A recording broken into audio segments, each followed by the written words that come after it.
ಗ್ರಾಮೀಣ ಕ್ರೀಡೆಗಳಿಗೆ ಉತ್ತೇಜನ ನೀಡುವಂತಹ ಉದ್ದೇಶದಿಂದ ಶೃಂಗೇರಿಯಲ್ಲಿ ರಾಷ್ಟ್ರೀಯ ಸ್ವಯಂ ಸೇವಕ ಸಂಘದ ವತಿಯಿಂದ ಕೆಸರುಗದ್ದೆ ಆಟವನ್ನು ಆಯೋಜಿಸಲಾಯಿತು.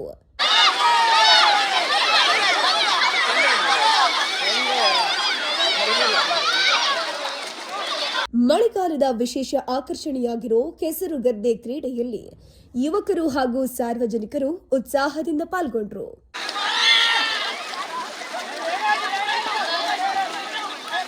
ಶೃಂಗೇರಿಯ ವಿದ್ಯಾರಣ್ಯಪುರದ ವಿದ್ಯಾಶಂಕರ್ ಬಾಬಟ್ ರವರ ಗದ್ದೆಯಲ್ಲಿ ತಂಡಗಳಾಗಿ ಸ್ಪರ್ಧಿಸಿದ ಆಟಗಾರರು ತಮ್ಮ ಕ್ರೀಡಾ ಪ್ರತಿಭೆ ಹಾಗೂ ಚುರುಕುತನವನ್ನು ಪ್ರದರ್ಶಿಸಿದರು.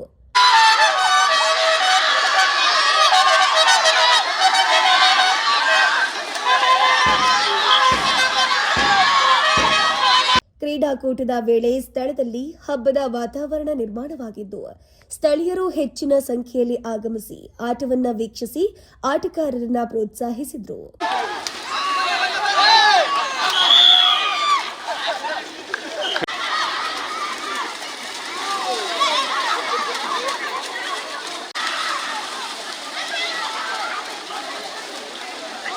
ಗ್ರಾಮೀಣ ಭಾಗದ ಸಾಂಪ್ರದಾಯಿಕ ಕ್ರೀಡೆಗಳು ಕೇವಲ ಮನೋರಂಜನೆಗೆ ಸೀಮಿತವಾಗದೆ ಯುವ ಜನರಲ್ಲಿ ದೈಹಿಕ ಸಾಮರ್ಥ್ಯ, ತಂಡ ಭಾವನೆ ಹಾಗೂ ಸ್ನೇಹವನ್ನು ಬೆಳೆಸುವಲ್ಲಿ ಸಹಕಾರಿಯಾಗುತ್ತೆ.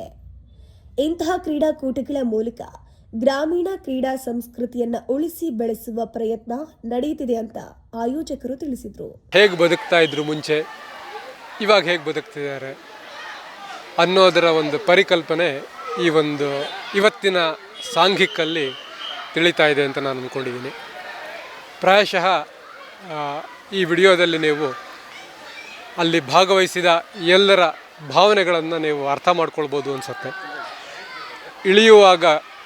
ಗದ್ದೆಗೆ ಇಳಿಯುವಾಗ ಏನು ಹೆಸಿಟೇಷನ್ ಅವರಿಗಿರುತ್ತೆ, ಇಳಿದ ಮೇಲೆ ಆ ಮುಖದಲ್ಲಿ ಕಾಣುವ ನಗು, ಅವರು ಅನುಭವಿಸ್ತಿರುವ ಸಂತೋಷ ಎದ್ದು ಕಾಣಿಸ್ತಾ ಇದೆ.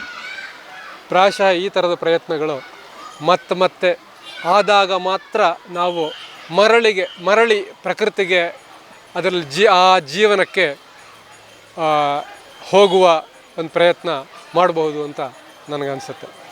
ಇವತ್ತಿನ ದಿನ ರಾಷ್ಟ್ರೀಯ ಸ್ವಯಂ ಸೇವಕ ಸಂಘದ 100ನೇ ವರ್ಷದ ಆಚರಣೆಯ ಒಂದು ಭಾಗವಾಗಿ ಶೃಂಗೇರಿಯಲ್ಲಿ ಒಂದು ಕೆಸರುಗದ್ದೆ ಸಾಂಘಿಕ ಅಂತೇಳಿ ವಿಶೇಷವಾಗಿ ಯೋಜನೆ ಮಾಡಲಾಗಿತ್ತು.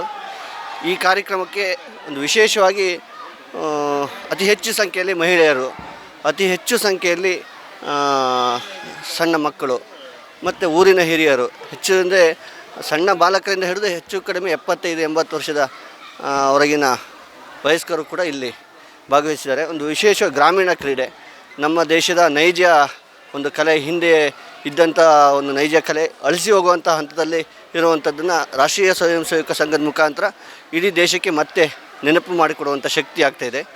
ಈ ನಿಟ್ಟಿನಲ್ಲಿ ಆ ಸಂಘ ಪ್ರತಿ ವರ್ಷವೂ ಕೂಡ ಈ ನಿಟ್ಟಿನಲ್ಲಿ ಹೆಚ್ಚು ಕೆಲಸ ಮಾಡ್ತಾಯಿದೆ. ಈ ಥರದ ಚಟುವಟಿಕೆಯಲ್ಲಿ ಎಲ್ಲರೂ ಕೂಡ ಸೇರಿಕೊಳ್ಬೇಕು. ಒಂದು ಗ್ರಾಮೀಣ ಕ್ರೀಡೆ ಇದು ಮರೆಮಾಚುವಂಥ ಹಂತಕ್ಕೂ ಹೋಗಿದೆ. ಇದನ್ನು ಇನ್ನೂ ಹೆಚ್ಚಿನ ಸಂಖ್ಯೆಯಲ್ಲಿ ಎಲ್ಲರೂ ಸೇರಿ ಈ ಥರದ ಕಾರ್ಯಕ್ರಮದಲ್ಲಿ ತೊಡಗಿಸ್ಕೊಂಡು ನಮ್ಮ ಸಿದ್ಧಾಂತ, ನಮ್ಮ ಮೌಲ್ಯಗಳು, ಕಳೆದೋಗಿರುವಂಥ ಮೌಲ್ಯಗಳು ಅವನ್ನೆಲ್ಲವೂ ಕೂಡ ನಾವು ಮತ್ತೆ ಮರುಜೀವ ಮಾಡುವಂಥ ಪ್ರಯತ್ನ ಆಗಬೇಕು ಅಂಥೇಳಿ ನಾನು ಈ ಮುಖಾಂತರ ಕೇಳ್ಕೊಳ್ತೀನಿ. ಮಲೆನಾಡು ಅಂತ ಹೇಳಿದ ಕೂಡಲೇ ಈ ಕೆಸರುಗದ್ದೆ ಇತ್ಯಾದಿ ಇದು ನಮ್ಮ ಬದುಕಿನ ಹಾಸುಹೊಕ್ಕಾದಂತಹ ಒಂದು ಜೀವನ ಶೈಲಿಗೆ ಅಳವಡಿಸ್ಕೊಂಡಿರುವಂಥದ್ದು. ಕೆಸರುಗದ್ದೆಯಲ್ಲಿ ಆಟ ಆಡೋದು ಅಂತ ಹೇಳಿದ ಕೂಡಲೇ ಅದಕ್ಕೆ ಹಿಂದೆ ಒಂದು ಒಳ್ಳೆಯ ಸಂಭ್ರಮ ಇತ್ತು, ಆಚರಣೆಗಳಿದ್ದು. ಅದು ಇವತ್ತಿನ ಮಕ್ಕಳುಗಳಿಗೆ ಗೊತ್ತಾಗಬೇಕು. ಇವತ್ತಿನ ಆಧುನಿಕ ಜೀವನದ ಭರಾಟೆಯಲ್ಲಿ ಮಕ್ಕಳಿಂದ ಎಲ್ಲವೂ ಕೂಡ ಅದು ಹೊರತಾಗಿದೆ. ಹಾಗಾಗಿ ಆ ಮಕ್ಕಳನ್ನು ಕೆಸರುಗದ್ದೆಗೆ ಕರ್ಕೊಂಬಂದು ಅವರಿಗೆ ಕೆಸರುಗದ್ದೆಯ ಪರಿಚಯ ಮಾಡಿಸ್ಬೇಕು, ಇಲ್ಲಿಯ ಆಟಗಳನ್ನು ಅವರಿಗೆ ತಿಳಿಸ್ಕೊಡ್ಬೇಕು ಅನ್ನೋ ದೃಷ್ಟಿಯಿಂದ RSS ಇವತ್ತೊಂದು ಸಾಂಘಿಕ ಪ್ರಯತ್ನವನ್ನು ಮಾಡಿದೆ. ಅದರ ಜೊತೆಗೆ ಇವತ್ತು ಊರಿನವರು ಕೂಡ ಸಹಕಾರ ಕೊಟ್ಟಿದ್ದಾರೆ. ತುಂಬ ಜನ ಸೇರಿಕೊಂಡು ಇವತ್ತು ಅದರ ಸಂಭ್ರಮವನ್ನು ಸವಿತಿದ್ದಾರೆ. ಇಂತಹ ಕಾರ್ಯಕ್ರಮಗಳು ಹೆಚ್ಚಾಗೋದ್ರ ಮೂಲಕ ನಮ್ಮ ಇಂದಿನ ಪರಿಸರದಲ್ಲಿ ವಾಸ ಮಾಡುವ ಎಲ್ಲ ಮಕ್ಕಳಿಗೂ ಕೂಡ ಹಿಂದಿನ ಪರಿಸರ ಹೇಗಿತ್ತು ಅನ್ನೋದು ಗೊತ್ತಾಗೋ ಹಾಗೆ ಆಗಬೇಕು ಅನ್ನೋದು ನಮ್ಮ ಅಭಿಪ್ರಾಯ. ಇನ್ನು ಕಾರ್ಯಕ್ರಮದಲ್ಲಿ ಆರ್ಎಸ್ಎಸ್ ಕಾರ್ಯಕರ್ತರು, ಸ್ಥಳೀಯ ಮುಖಂಡರು, ಯುವಕರು ಹಾಗೂ ಗ್ರಾಮಸ್ಥರು ಕೂಡ ಭಾಗವಹಿಸಿದ್ದರು.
ಈ ರೀತಿಯ ಇನ್ನಷ್ಟು ವಿಡಿಯೋಗಳು ನಿಮಗೆ ಸಿಗಬೇಕೇ? ಹಾಗಾದ್ರೆ ಈಗಲೇ ನ್ಯೂಸ್ ಮಲ್ನಾಡ್ ಚಾನೆಲ್ನ ಸಬ್ಸ್ಕ್ರೈಬ್ ಆಗಿ, ಕೆಳಗಿರೋ ಸಬ್ಸ್ಕ್ರೈಬ್ ಬಟನ್ ಮೇಲೆ ಕ್ಲಿಕ್ ಮಾಡಿ ಉಚಿತವಾಗಿ ಸಬ್ಸ್ಕ್ರೈಬ್ ಆಗಿ. ನಿಮ್ಮ ಒಂದೊಂದು ಸಬ್ಸ್ಕ್ರೈಬ್ ಕೂಡ ನಮಗೆ ಬೆಂಬಲ, ಸ್ಫೂರ್ತಿ.